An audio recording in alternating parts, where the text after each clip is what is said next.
to the Decentralized Consciousness podcast. Today I'm here with Jake Woodhouse. Welcome, Jake. Hi, Sama. How you doing? Thank you for having me. Yeah, good.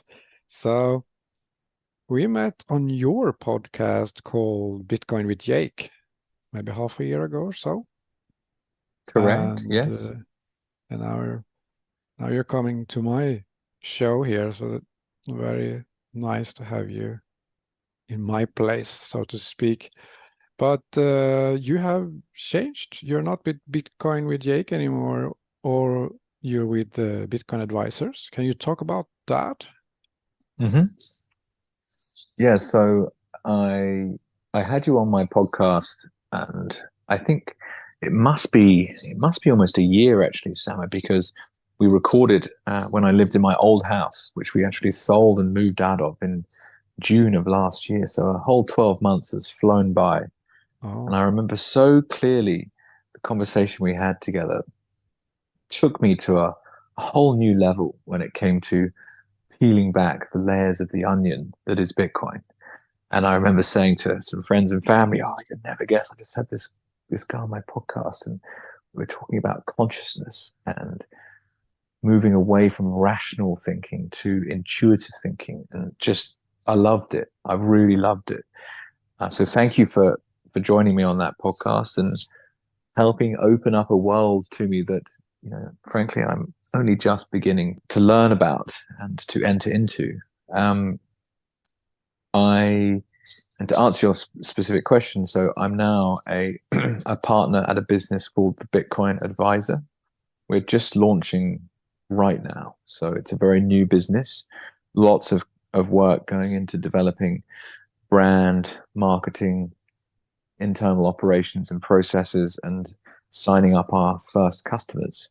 The cool part about what we're doing is, well, the thing that I'm enjoying the most is really just the kind of personal story side to it all. In that, I first started writing a newsletter about Bitcoin in August of 2021.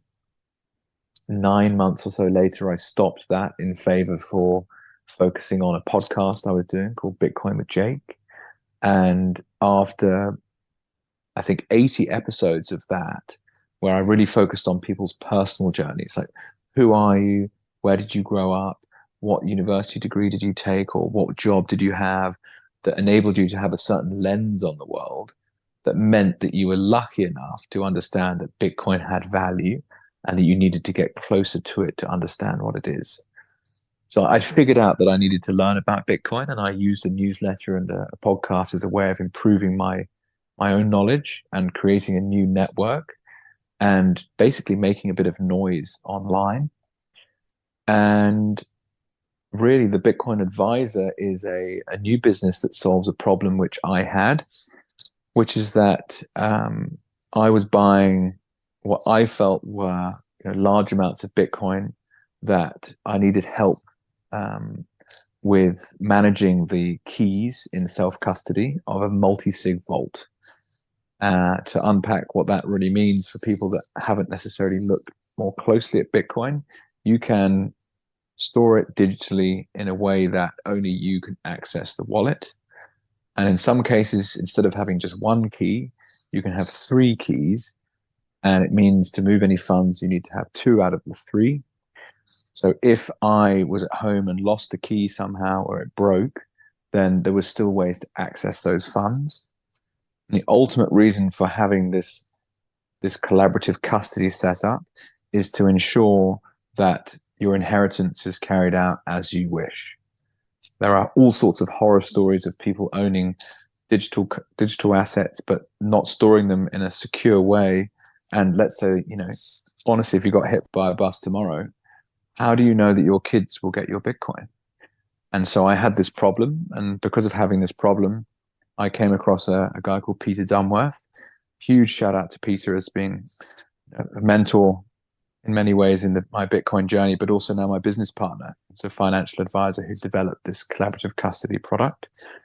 And so I've teamed up with him and a third guy, Andy, and together with the founding team. So we're really kind of commercializing Pete's product that he's developed over the last 5 years. And it's a very, very exciting time, Sama. So lots I've thrown at you there in answer to your one question, but I'm sure we can kind of dissect it all as we go. So a very exciting time, and thank you for having me on the podcast. Yeah. Okay, so you will have a podcast also as part of that, right? Yes, that's correct. Yes. But that's just one part of it. So you will be involved also in the business and marketing and stuff like that, or what will you do in the business part? To explain a little further, if I had to kind of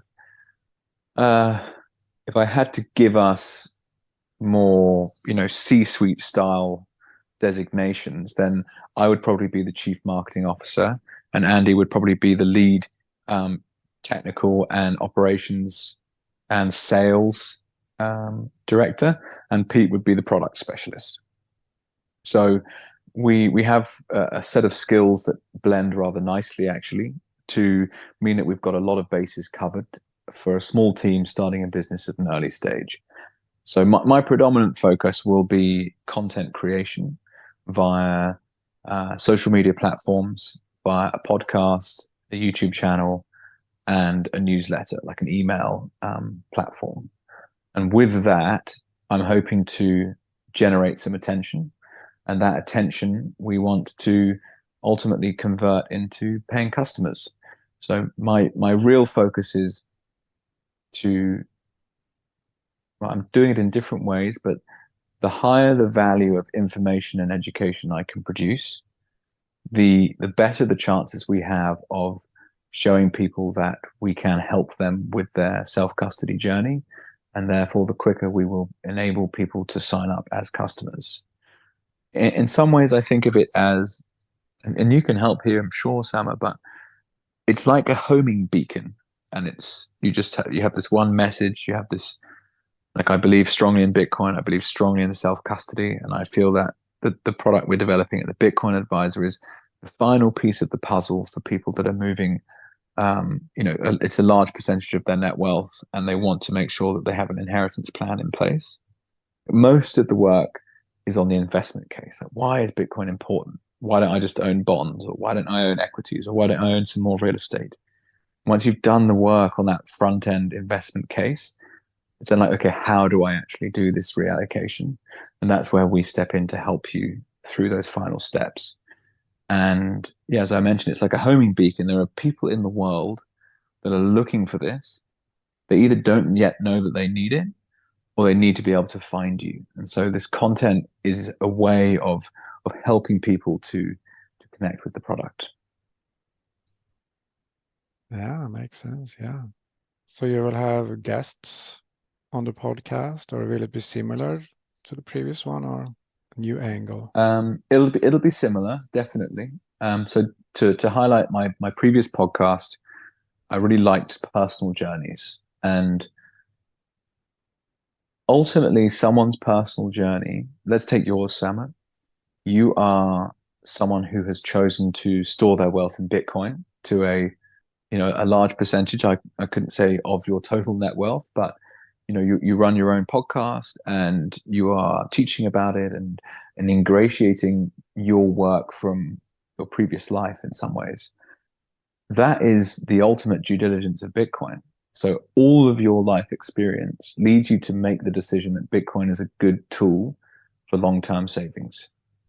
Now, you can go and speak to people from a more generic kind of investment background who have helped to manage money on behalf of wealthy people, or you can speak to entrepreneurs, or you can speak to lawyers, or you can speak to academics, or you can speak to humble plebs. The point being is all these people have decided that Bitcoin is a useful savings tool for them. Okay, that's interesting to me, Jake, as someone who's thinking about reallocating my own capital. We could all be wrong, but my bet is we're not. And so the podcast Bitcoin with Jake and Personal Journeys was in some ways a large due diligence research project on whether or not I was completely fucking mad to be putting my inheritance into Bitcoin. And so with the Bitcoin Advisor, the people that we're really looking to attract as customers are people that do go into what modern government describes as a high net wealth individual. So in Australia, that would be someone who is managing a portfolio of assets worth 5 million Australian dollars or more. So they tend to have a money manager that helps them buy bonds or equities, and then they tend to have a holiday house and whatever different assets they've been using to try and store value over time. And my belief is that Bitcoin does that as a better tool than all the others they currently use. And so the Bitcoin Advisor podcast, I think it's going to take about 3 different kind of formats. So the first is a one-to-one interview podcast where I will be the host, and I will interview people that I believe are relevant to our potential customers.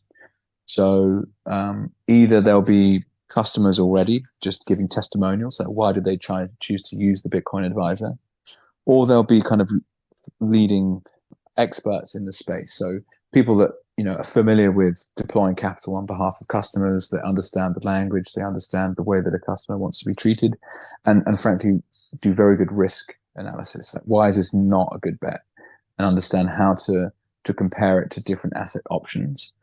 And that's what I find really interesting is, someone at 50, 60, 70-year-old investor who's had their whole life of making mistakes going, this is the best investment opportunity I've ever seen. And not only that, I'm putting my money where my mouth is, and I've sold all this stuff and I'm buying Bitcoin. So that's an extraordinarily good due diligence on choosing to do the same thing. And I think people find that very valuable, understanding what is someone's personal lens on why Bitcoin is valuable. The second 2 angles are going to be one more of a lecture series. So I'm going to create a series of lectures about Bitcoin. So initially just be very, very focused on entry-level beginner stuff and actually present. So maybe there'll be like 10-minute long lectures. And the third is I've really enjoyed something recently I've been following closely, which is a podcast called The Last Trade that Marty Bent hosts. And he has Croesus and Michael Changjuma join him, and they've set up a business called OnRamp, which is very similar to what we're doing in terms of trying to get institutional funds into Bitcoin. And they have a trust product that they believe will be suitable for them. What we're doing at the Bitcoin Advisor is a bit more closely aligned to a high net wealth individual, so slightly different in that sense.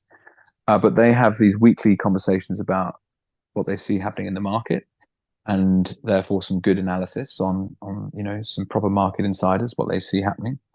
And also business building. What was the easy entrepreneurial thing that happened this week? What was the difficult entrepreneurial thing that happened this week? So I intend to get Andy and Pete and I on a live call of some form on a weekly basis, talking about the wins, the losses, and some of the things that we see going on in the world around us that make Bitcoin important. So yeah, there'll be about 3 strains to it, but as we are, it's a very early stage. So my predominant focus is just getting a one-to-one interview podcast up and running.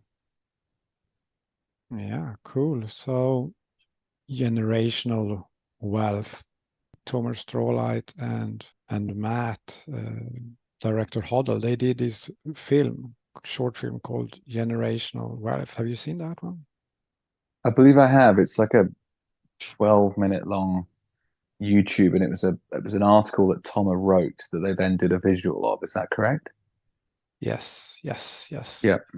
And this brings us into that aspect of your business, and I want to take that a little bit further into, low time preference. Mm-hmm.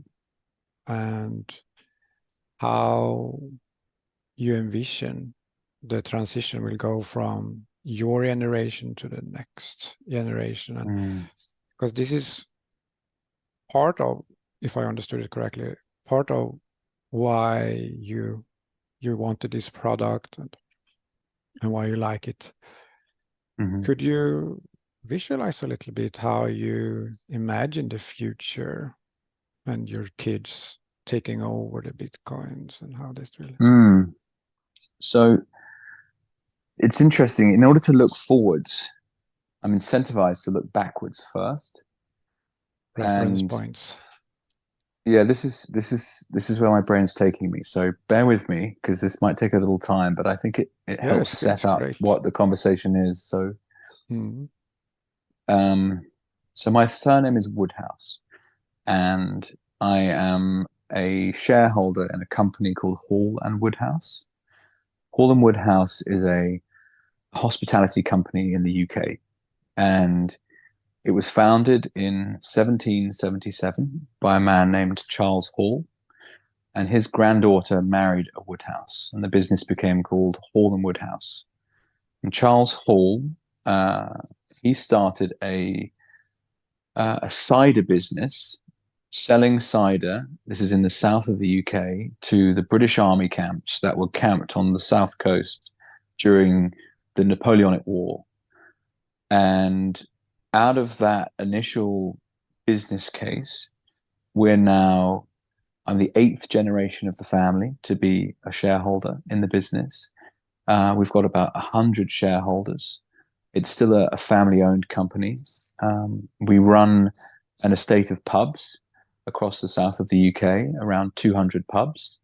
And we have a brewery in North Dorset where we make real ale, so traditional British beer.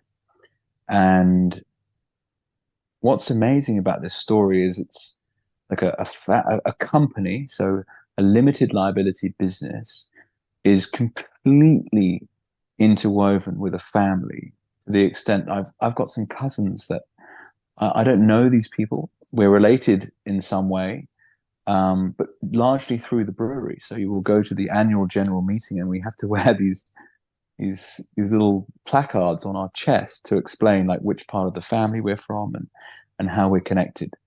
Now, a limited liability company, so an equity stake in this company, has helped to generate value as a family from generation to generation for now almost 250 years.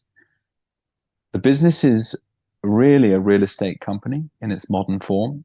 So we buy and sell pubs essentially that we run them as good operators on top of the real estate itself. But the real skill is in buying a pub at the right time and selling a pub at the right time. Now, I mention that because my family and the way that I was brought up has been very good at transferring wealth from generation to generation and passing these equity positions onto their kids and utilizing things like trusts and being as kind of tax efficient as possible. And, you know, the state, when you start looking at kind of libertarian text, has grown and grown and grown, and largely because of the monetary system that's in place from the last 100 years. Interestingly, Hall and Woodhouse is before the modern incarnation of fiat currency, so it predates that. But the ability to transfer wealth from one generation to the next is absolutely essential to incentivizing work in the present day. So if my forefathers were not able to store their wealth over time and pass it on to their grandkids, then the incentive to grow a family business over time is hugely diminished. So we've used a number of different tools. The primary vehicle has been the equity within the limited liability company. But in my specific case, my father, he was the managing director of the business, and he was 48 years old, and he died from a heart attack on January the 1st, 2009. Shout out to Dad. I miss you every day, but this is part of my journey and his lesson to me. I inherited money in my 20s. I was 20 at the time when he died. And so for, you know, the last 10 or 15 years, I've been interested in how to protect wealth. And so you get given a cash position. Oh, I'll just keep it in cash. Why not keep it in cash? Oh, well, because of inflation. Well, what's inflation? Oh, okay. So I can't keep it in cash. Well, I have to invest. That means I have to take risk. And in today's world, investing and saving, they're not the same thing. They're told that they make out like they are, right? But they're not synonymous. And this is a very important point. So I employed wealth advisors to help me invest in the stock market and the bond market and the currencies market. I invested in some real estate in London and used mortgages to help renovate properties and take a kind of leverage position there. I was very lucky to buy some Bitcoin in 2015 that, as a percentage of my net wealth, has grown and grown and grown and grown and grown, as has my interest professionally grown and grown and grown and grown, because it seems to just touch so many parts of my life that make so much sense to solve problems that I had from before. So when you talk to me about the future and why Bitcoin is important and how the Bitcoin advisor is solving a problem for this generational wealth conundrum that people have, this backstory, I think, really helps to say, okay, well, this is where we're coming from. You can use companies. You can use physical real estate. That's where my inheritance really came from, was my father owned a property that his father had owned, that his father had owned. So in 1930 something, we bought this place. And I was the eldest son, and I was due to inherit this house. It was in Dad's will, and he died unexpectedly. And within 18 months, we'd sold this place because I didn't see a future there for my mother to live in his tomb, and for me as a 20-year-old to try and run this place. It didn't make sense. So to me, what Bitcoin represents is a savings technology. To go back to that synonymous conversation between saving and investing, it's not an investment, it's actually a savings tool. A rivalrous digital commodity, if you want to amp up the lingo. But what it means is that it's possible to save your time, energy, and endeavor in a way that's never been possible before. And with the use of multi-signature vaults, you can essentially encode who gets what, and it can be chopped up. The idea of a fungibility. It's not a word you come across in every day, but when you understand what it means, it's kind of like, a kilo of corn or a ton of corn is the same as every other ton of corn, or a ton of coal, or whatever other commodity you might describe. Everyone doesn't necessarily matter where it's produced. It's what it creates for you. So Bitcoin's kind of the same in this sense, like any good money should be. And so now you can basically store your value in Bitcoin, and in your will, you could have written into your will, at 25 years of age, my son will receive 30% of my Bitcoin position. My daughter will receive 30%. My other son will receive 30%.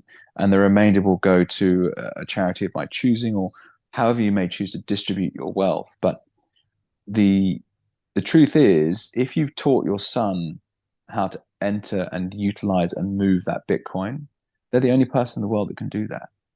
You don't need a solicitor any longer to be like, oh, look, let's execute this will on behalf of the beneficiaries. It's like, can you move the coins? Yes or no? If you can't move them, you don't own them. And so there's going to be a whole new paradigm for how we, first of all, store wealth over time. Second of all, how we disseminate it to the next generation. And so Peter Dunworth he's literally a generation ahead of people in his product and what he developed here. But he has already overseen the sad situation in which clients of his died, but he has been able to make sure that Bitcoin passed from one generation to the next, I think now 4 times or 5 times from the last 5 years of developing this on behalf of his family office that he invests on behalf of. So yeah, there's a few directions we could probably take this, Sama. I've been talking for a while now, so I'll wrap that up. But there's a whole new paradigm coming, and exactly where it goes, who knows? But I believe that the productive people in society have had a tool basically arrive that helps them keep that for their kids, and will help them hugely to grow things over time. Very impressive to keep a business running for so many generations. It's very rare. Very, very rare. Yeah. It's just the low time preference that Bitcoiners talk about. It's been happening in your family for quite some time now. Yep. Has it been any sort of negative effects of being in such a long tradition? It's almost like a royal family type. Maybe you get sort of steeped into roles that can be difficult to come out of. Well, the first thing that crossed my mind is that the business is such a big part of my life on that side of my family. And on the other side of my family, my mother's from a similar background, frankly, but not the same multi-dynasty business still functioning. So there's a real obvious difference there. And in some ways, the brewery, it binds you as family, but it's also, it can be hard to get away from. It's often the only subject of conversation, or the only time you get together is to talk business rather than necessarily connect on personal levels. And that, I think, can have some disbenefits, certainly. There are times when I think really deeply, so I'd actually much prefer to speak to my uncle about how I feel and what he's up to in his life, rather than necessarily the business situation that we find ourselves in. So you're active in the business? no, I'm a shareholder, but I'm not an active part of the family. No. But they just give you updates as a shareholder? Yeah, I will always interact as shareholder. Yes, I'll ask questions as a shareholder, and I will engage where I can. My sister is currently a non-executive director, so she sits in on the board meetings. But I've gone a different path, I guess. And it's funny that the second half to my answer that I was going to mention is I have these memories of being a 5-year-old boy, roughly 5 to 10, and you'd go to functions, some kind of socializing event or whatever, and someone would be like, "Oh, I know who you are. Oh, you're Jake Woodhouse. Yeah, I know what you're going to do when you're older." It was this perceived certainty on some kind of role for the family business that would be my future. And I found that very frustrating at the time. I was like, well, you don't know who I am. You don't know what I'm going to do when I'm older. And it irritated me, because I felt like I didn't have any autonomy over what I could do with my life.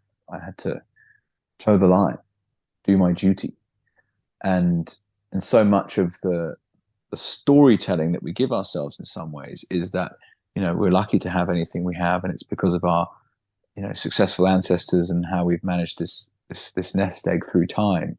And it's not that I'm not grateful. That's not what I'm saying at all. It was just this sense of frustration in a young boy. Like, what do you mean you know what I'm going to do? That doesn't make sense. But then my father died, out of the blue, and I was 20 years old. And so opportunities as an adult to join the business, they have raised their heads at time. I've always run away from them. I'm scared in some ways of going to work at the same physical office where he used to work, and the memories of that part of the world. I now live in Australia, having grown up in the UK. I find very emotional and difficult. So I choose to avoid in some ways. A second part of that is the question. It's like, well, Dad died. Why did he die when he was 48 years old? And one of the answers I constantly come back to is the stress of running that family business killed him. And I don't want that. I don't want to be in a coffin when I'm 48 years old and leaving my kids to fend for themselves the rest of their lives because of my overcommitment to the family business in some ways. I've consequently found different explanations along the lines of the fact that he struggled to share his stress and share his decision-making process with people around him, and that in one case I was told that he was an accident waiting to happen. A brutal thing to be told about your father's death. As the chairman of the business at the time told me that, his cousin. I think to myself, why don't you do something about it, rather than sitting here and telling me that 5 years later? So look, the part of your question that's resonating is, are there kind of some negative things and difficult parts of a multi-generational business? And I've touched on a few there. I think, this idea of not understanding or not being able to be yourself, or being forced into a position you might not want to be in. And then secondarily, like, dad died. Fuck, that's not part of the plan. I don't know, what any of that resonate with you, Sama? Because please steer me. I feel open book now. I can talk about anything, really. Yeah, it's the hero's journey. All right, the hero's journey is to allow ourselves to be our true self, and then it's all these forces trying to pull us in their direction with their expectations. And you grow up in a very, very long tradition where, but on the other hand, you could also say, if the finances have been working so well for so long, then it also might give you some freedom in thinking that you could actually do whatever you want. You could actually find your true self if you're able to break out of those expectations. Mm-hmm. How is that journey going for you? What a wonderful question. Bitcoin has a huge part to play in this story. Huge. A part of me understands that my father died the way he did and when he did to teach me something. That was his lesson. And he was stressed because he was managing a family business on top of managing his own physical property that was very time consuming. It was an estate in North Dorset that, had staff, and he ran he enjoyed his outdoor sports. He had a pheasant shoot that he used to run there, and he was definitely spinning a lot of plates at the same time. And you don't have to live life like that. Keeping up appearances at the same time as running businesses, at the same time as being a parent, at the same time as making sure you're not going bankrupt. And the truth is, I've had to look at wealth management over time from a first principles perspective because of his death. I'm 35 now. Most 35-year-olds still have their parents around. They haven't inherited money. They've managed to generate some cash of their own if they've been successful in their fiat world, which means they have a problem, which is, what do I do with the money that I've generated on top of my salary, being a bonus or whatever they might have done, build and sold a business. But capital allocation as an inheritance is very different. And just most people haven't had this problem yet in life. And so it's been a real lesson on what are the right tools to use? What is the right return? What is risk? How do you actually do this? Why do you even need to do it in the first place? And Bitcoin fixes this. That's a great saying that you come across. The truth is, bonds fucking suck. Equities are much riskier than anyone will ever play out, especially over multi-generations. Then you look at currencies. Well, they're all fucking going to zero. And it's like, okay, well, what actually makes sense here? And then you come across Bitcoin. You go, well, hang on, this is different ballgame. Incredible saving of purchasing power over time. Very, very low counterparty risk. And no one really understands it yet. Okay, why is that? And in particular, the house that we sold, physical real estate is in some ways scarce. That is true. And it's been a brilliant savings vehicle for families over the last, however many generations. But they're also difficult assets to run operationally. They also suffer from maintenance issues. And people are so unbelievably emotional about them. In my case, my aunties and uncles were actually born at this property. And they felt, in some ways they had an ownership of it. And so when we went to actually sell it, there's this, very, very difficult family conversation that, if you've ever had to experience death and money at the same time, strange things happen. And I just think Bitcoin solves all of this. You don't have the same friction when it comes to passing things from one generation to the next when you have a totally fungible digital asset. And so part of me feels that I would obviously swap my father for this any day of the week. But I had a recent conversation where it's like, Jake, in some ways, you're lucky that your father died because you've been able to research from first principles the idea of wealth protection over time. And that's led you to Bitcoin, which is under 20 years old, largely misunderstood, represents the best investment opportunity anyone I've met who's researched it closely has seen in their lifetimes without much risk. And you're like, wow, what the fuck? How lucky am I? So I guess that's the more positive side to where this is all going and come from. Yeah. And now when you have figured it out, then you come to this point where you can choose to do whatever you want to do with your time Mm-hmm. on Earth. Mm-hmm. Mm-hmm. So how has that, Mm. like, how do you prioritize your time? Because you have a quite unique situation, and actually I think it's a situation that many people are striving to move towards. Mm-hmm. Mm-hmm. So how does it look when you come to that point? Do you still have So financial fears, or do you? yes, I do. Yes, definitely. Yeah. So this is a good example. I have been using uh, affirmations recently, and one of my affirmations on a daily basis is I'm financially and geographically free. I say this to myself twice, once in the morning, once in the evening. And the reason that I say that to myself is to obviously, manifest this into truth, but it's because I haven't yet fully accepted that that's true. And if Bitcoin does what I expect, the reallocation that I've made in the last 24 months will change my life, will change my children's and children's life without any doubt whatsoever. It's not a question of if, it's a question of when.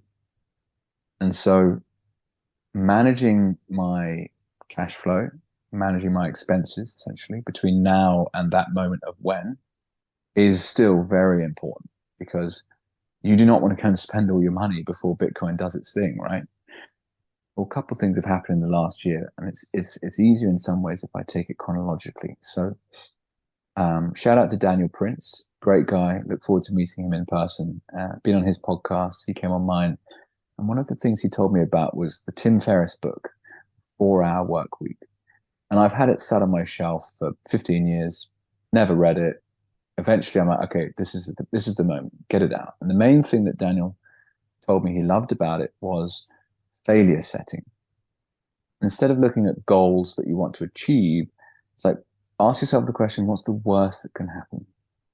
And I was working, actually, when I interviewed you on Bitcoin with Jake, I still had a fiat mining job. I was a shipping broker. And I found myself asking, what's the worst that can happen if you quit this job? Well, I was being paid a salary of 125,000 Australian dollars. I had the ability to earn a bonus on top of that. So not insignificant money. But 12 months of not doing that job would mean, countless hours available to work on something different, but I wouldn't make that money. And as Daniel liked to describe, it's like, I'm not going to be living under a bridge with my wife and kids. There's 125 grand that you haven't earned. But actually, if you've got assets that are performing elsewhere and you've got other business interests, then it's not the end of the world. So that was a really helpful reframing. It's like, that's not the worst situation.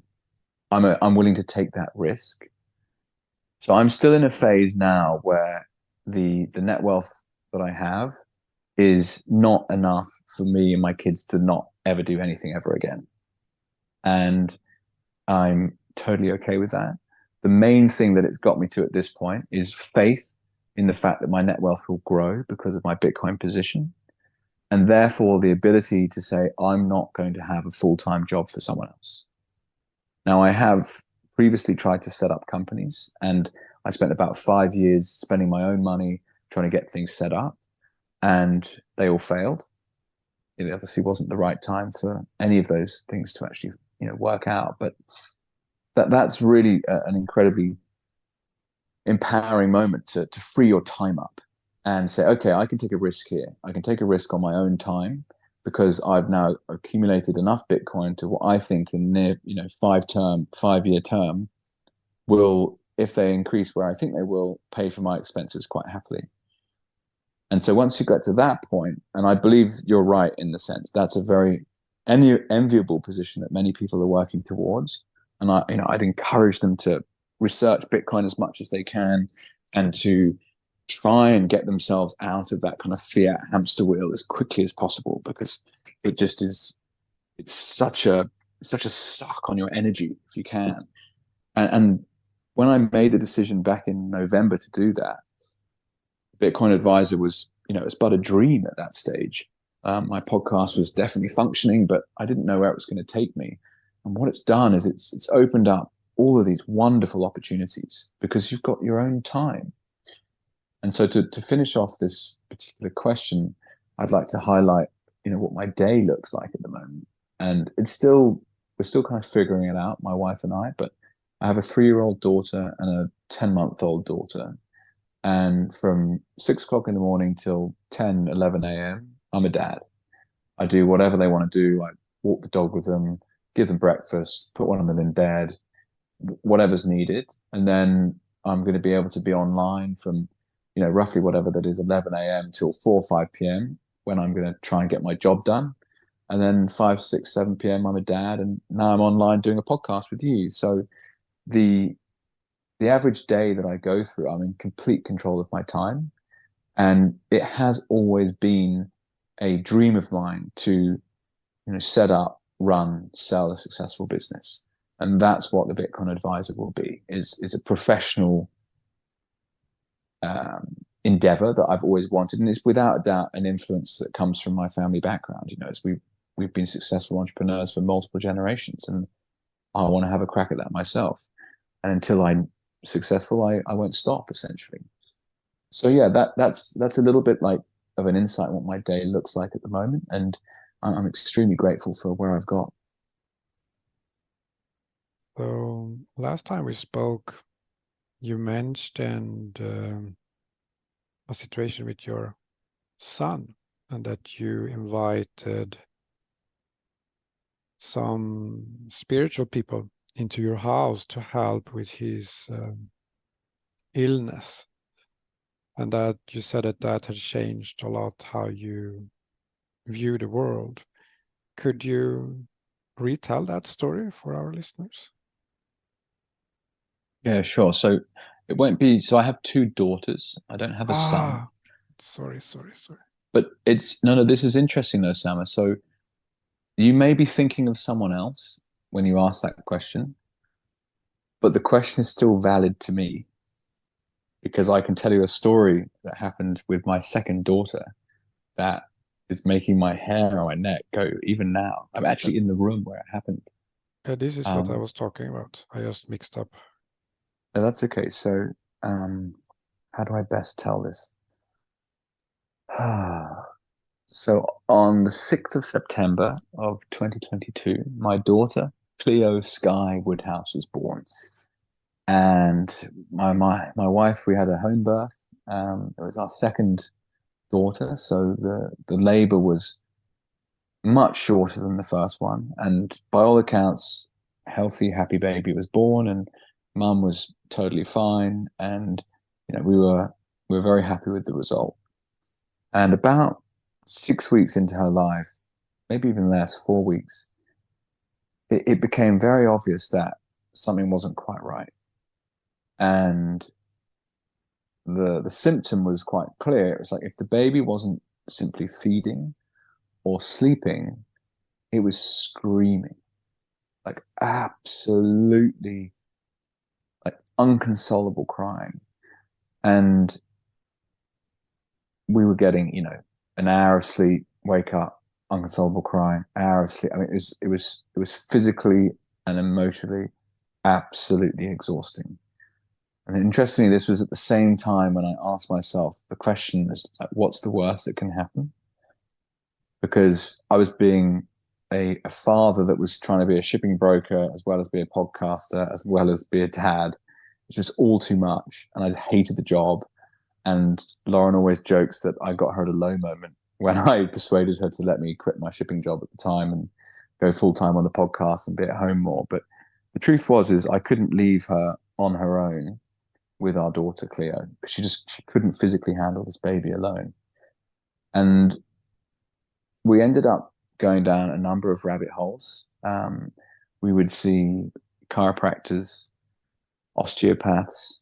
We were trying to get advice from all sorts of different kind of holistic health practitioners to understand like what was wrong with her. Why couldn't we stop her from crying? It was just extraordinary. And we were going down a path. We'd hired a Kiwi, so a New Zealand-based kind of, they call them a wet nurse, right? So essentially a nanny that specializes in post-birth and looking after babies overnight on behalf of mums and dads. And she developed this protocol that was to help with something called colic. And colic is a very much like a catch-all phrase that's given to unsettled babies. Anyway, long story short, we thought we were trying to deal with this colic thing by doing a number of kind of burping techniques on the baby. And it was all like the baby's getting too much air when it feeds off the mother's breasts, and therefore it's got gas and hasn't a stomach that's not processing food correctly and is too gassy and all the rest of it. And that's why she's so upset. She's in pain. And this woman got to a point where she wanted us to literally stick something up the baby's bum to make it shit itself, to try and like help everything move through. So quite an invasive thing. And I was like so broken, I was up for doing it. My wife was like, no, something has to be different. Something's got to change. And she'd had an experience with a nutritionist who was more of like a born again Christian actually, and started talking about like the spiritual side of things, but from a perspective of I can't quite remember exactly what it was actually, but the spiritual side of things started to kind of play on our minds. And I can't remember the exact timeline, to be honest, Sama, but there was a moment where in this room I'm in right now, I got this strange like sensation that I needed to. So I had the baby, and Cleo was on my forearm, tiny little 8-10 week old baby. I felt like I had to say something to someone. And she was face down with her little head just in the crease of my elbow and her back, spine running along my forearm. I'm just revisiting now. I held her back. I started saying, you need to leave now. You need to leave now. And my voice got louder and louder. And I got this extraordinary rushing. I'm getting it again now, coming up my back, my neck. And it's like I was talking to something. And at the end of this experience, Cleo was fast asleep, like a baby on my forearm. No crying, nothing, just out like a light. I came next door to my wife, like, Lauren, you're never going to believe what just happened. But I just kind of spoke to something. Like, I don't know what it was. And that's right. So this nutritionist had talked about the ability for entities to attach themselves to babies. And I was like, it's like she's possessed. What the fuck? Anyway, that night, God, they came back with the vengeance. It's like I'd really ruffled some feathers, and the baby went fucking bananas for 6 hours. It was insane. Anyway, one of our good girlfriends here is an acupuncturist, Amanda. Shout out to her and Garth, wonderful people. And Amanda had a friend called Jason Parks. Jason's based over in Tasmania. And we had a phone call with Jason that changed our lives. Jason has got some really interesting background, but he had spent some time with the Shaolin monks and in China, and is, for want of any other description, an energy healer. And so he did a deep meditation over the phone, no video call, just like we're speaking now, audio only, And he could sense that some elemental entities had attached themselves to Cleo on her birth. And interestingly, when we watched back the birth video, you could see that she didn't cry, actually make a physical noise for about a minute, maybe 2 minutes. And the idea, or what Jason later explained, was that these entities, they weren't evil or anything, but they were elemental. They'd been deep underground, and they were upset by some building work and human interaction or human disturbance from almost half a century ago, and they were here on the property, and they attached themselves to Cleo in that kind of minute between her physically leaving her mother and becoming a human. And apparently, this is a time when human beings can be very vulnerable to this kind of thing. And I mean, it's just such a mind fuck from a rational mind that has been through all the conditioning I've had in my lifetime. This is so far out that I'm like, this is really testing me in a lot of ways. But Jason said, "Look, don't worry. Do I have your permission to have a dig around and see what happens?" And I said, "Yeah, sure." And so did Lars. And so he cleared those elemental spirits, and he helped them move on and placate them essentially. And to this day, Cleo has not screamed uncontrollable screams since. And what we were told is they'd stuck in like hooks into her spine down her back, and that's why she was so uncomfortable the whole time. She was constantly arching her back, screaming. And so they were moved on, and within 12 hours, 24 hours, we realized that we suddenly had a cuddly newborn baby on our hands, not what felt like a possessed, out of this world demon thing. And yeah, I don't know if that was the story, Sama, that you were expecting to come up, but it was an absolutely life-changing moment because it made me realize like there is a non-physical world that, I mean, at this point I have no idea about. But what I saw happen with my own eyes is undeniable. And yeah, it's an amazing story. Yeah, that's the one.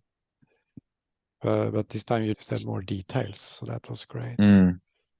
So also, you didn't mention last time this that you yourself spoke to these spirits. So Mm.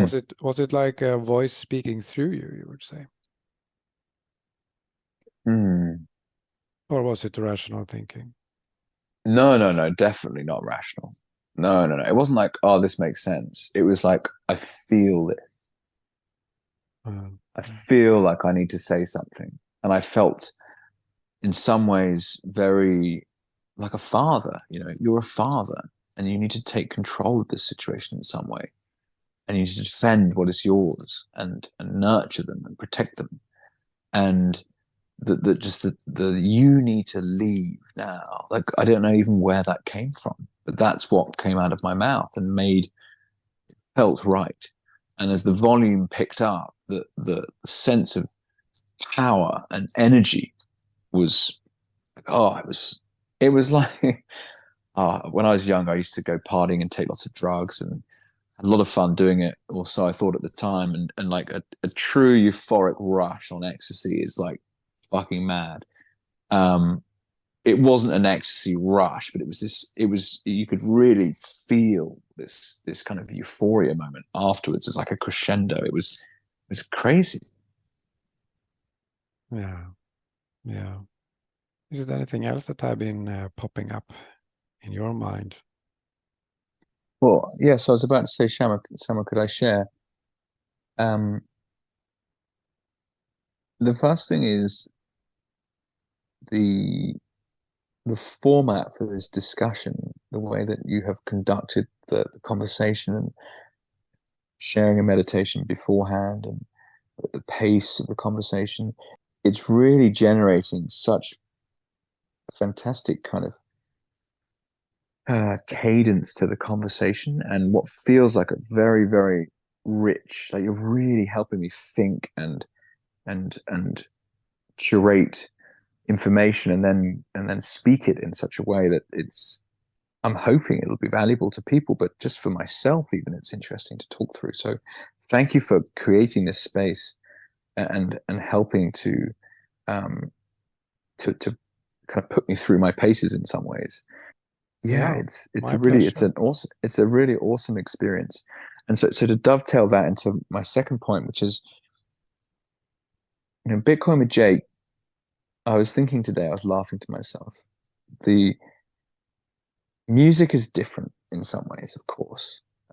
But this content creation game, the creativity side of it, if you come across a David Bowie album that's full of his classics, and you're like, wow, this guy's great. Let me listen to more of this stuff. And you dig out albums that were created 10 years before that, in your mind, he's a really famous, amazing musician. So this isn't an unknown album, just not many people listen to it. But it was created at a time when no one would have even known who this musician or this creator was. So I found myself thinking about Bitcoin with Jake as a project that someone someday is going to dig up and be like, okay, so this guy was creating this stuff long before I even ever came across what he's talking about. And part of that project was our conversation and the episode we had together and the completely different level of thinking and way of life and kind of operating system that you're utilizing to move through the world. Really incredibly influential. And yeah, I just like to be grateful for that. And I will continue to kind of feed into this way of life. It's truly fascinating. Yeah, it is a little bit, it is a different operating system, and sometimes today I was wondering if I should answer back with my operating system parameters. For example, in this new operating system, we don't operate from fear at all, including financial fear, because we Mm. trust the universe, right? But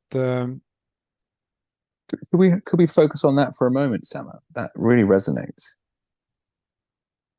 And the reason that resonates is on the one hand, done all this work to understand, investing versus saving, risk of inflation. Bitcoin is an extraordinary tool to utilize to defend against all these things. And on the other end of that, I talk about, managing cash flow and thinking about my expenses and trying to make sure that I don't end up having to like bite into my Bitcoin position. On a day-to-day basis, I absolutely hate budgeting. I hate it. I don't want to look at my bank account. I don't want to look at how much money I've spent. I don't want to look at how much money my wife spent. I want to completely ignore it. And like on some levels, that's like a complete lack of responsibility. Um, Not wanting to be accountable to, daily actions. But also I think, well, I justify it as being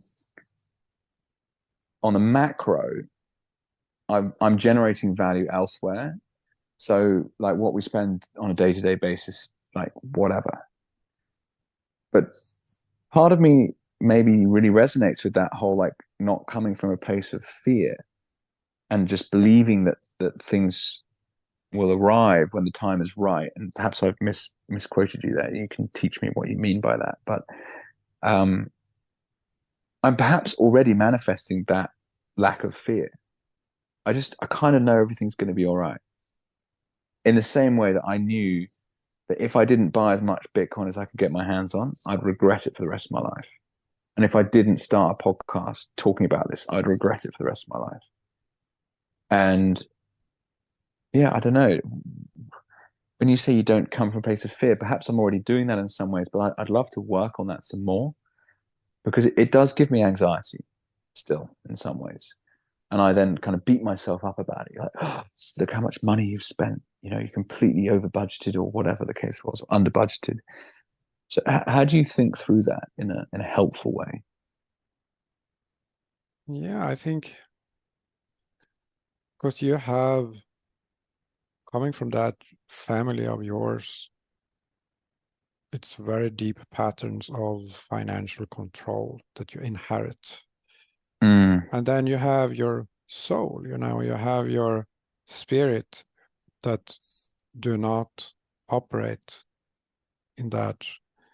And maybe it's a good combination in a way, because you can have the financial fear patterns to handle the finances, and then you can be free.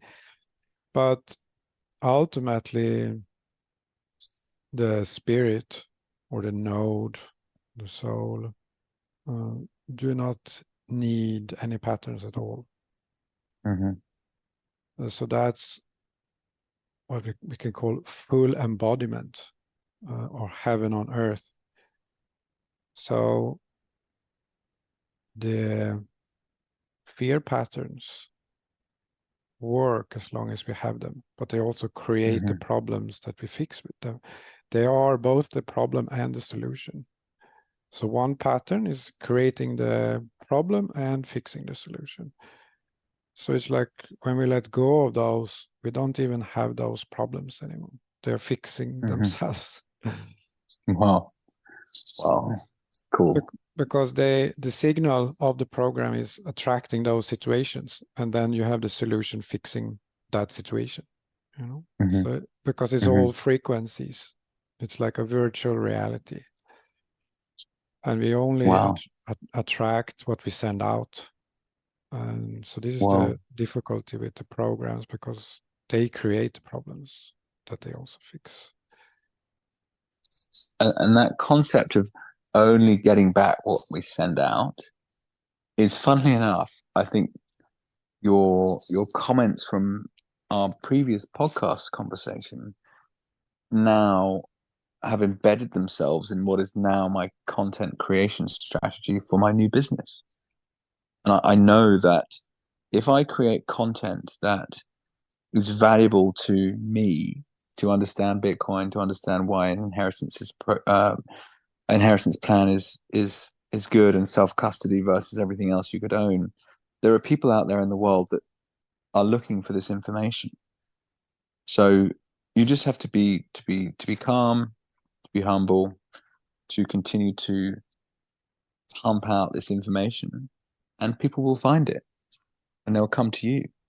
Quite like that homing beacon concept I talked about.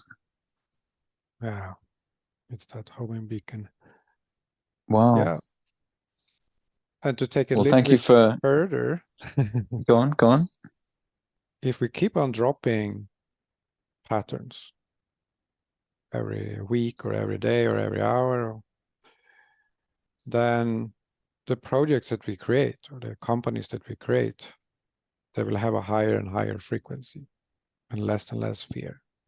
So, and then they do more and more like light things. So the lighter the signal is, the homing beacon you're talking about, like the intentions, like why you're doing it, is part of that signal. So you will attract, that homing beacon will attract people in similar frequencies that you send out. And that will be good for you. You're sending that for people in your situation with your problems. And then maybe if you continue to drop patterns, then this is what we do. Like what I do, it's like I get a vision of a course. That's a homing beacon, and it attracts the people vibrating with that beacon. And that's how the virtual reality works. It's just frequency. Very cool. So thank you very much for taking the time to talk with me. It's been great to have you on. I was guided to talk to you, and then you reached out to me 2 days after that. So. It's so cool, isn't it? Perfect timing. Wow. Well, Sama, I'm incredibly grateful for your time, and in the small interactions we've had together, I feel like I've gained huge value that I didn't expect, but B is it's incredibly cool. So thank you so much. And your courses that you mentioned at the end there, I'd like to investigate those further. I think I'm sure they're very valuable. They have to be. I'm just not quite sure what. Can you teach me about them very briefly before we finish up? I'm actually having sort of a break now. Okay. But I do occasionally speak in the Bitcoin consciousness community Telegram group. So that we do like a live call and people jump online, and we do topics, we do clearings and clearing the patterns together and stuff like that. So maybe that So it's all digital, is it? So you can do it online? Because of course I'm obviously in Australia and I don't know exactly where you are, but physical events is a very difficult thing for me to commit to. Whereas online stuff is easier. Yeah, actually, we will have our first physical event now next weekend, but yeah, Okay. the main part is digital. Okay. Gosh, and I'm sure physical will be, a 10x on the digital, but it's just it's hard to get to. In some ways, that's the proof of work, though. I enjoy that, when people make the effort to get somewhere. The signal's very high versus noise, which is very cool. So what is the physical event that you're doing, Sam? It's a mountain farm in Europe, with lots of very pure frequencies, and it has an old, like you're talking about, it's like multi-generational, but this is thousands of years. So thousands of years ago, it lived like the local shamans, druids, they lived in that area.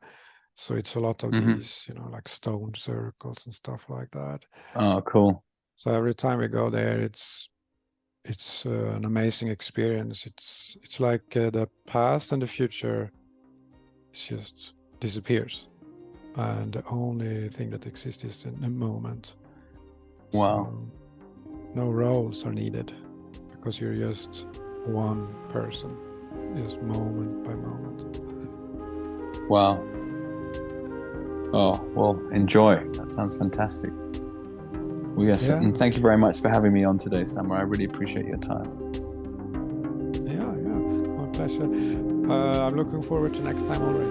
So have a great night and see you later. Yeah, thank you, Samar.